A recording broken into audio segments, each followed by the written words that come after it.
Yeah. One of the problems, I in so many things, can't think what to do for the best. I see the problems with globalisation because they've been laid bare. And I too am a somewhere person, and I too am patriotic about Britain, very much so, and I feel a sense of identity drawn from the place. But if it's not to be global decisions, I felt, say for example, during lockdown, that we saw our government make one botched decision after another.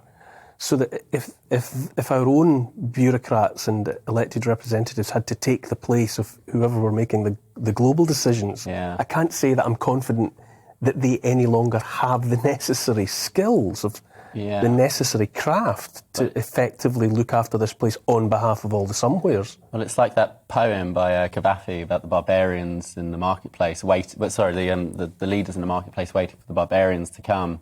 And there's stanza after stanza, there's no instrument of government taking place, there's no trading, nothing's going on because we're waiting for the barbarians to come. And then the last stanza is, there's a lot of disappointment because the barbarians didn't come, but those people were some kind of solution. So there's a sense of inertia. People don't want to govern because they feel that there's this global order. If they're elected, it doesn't really matter. They'll just copy whatever the consensus is. They're in lockstep with these sort of global institutions, NATO, the UN, the EU, and so on and so forth. The World Health Organization is another.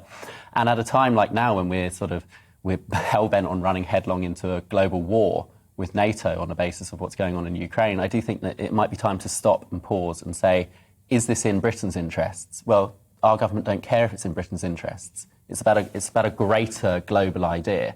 So this Ukraine situation is a proxy war, effectively, between East and West. It is emblematic of a tension that is happening in a global sense. It is not about Ukraine and Russia.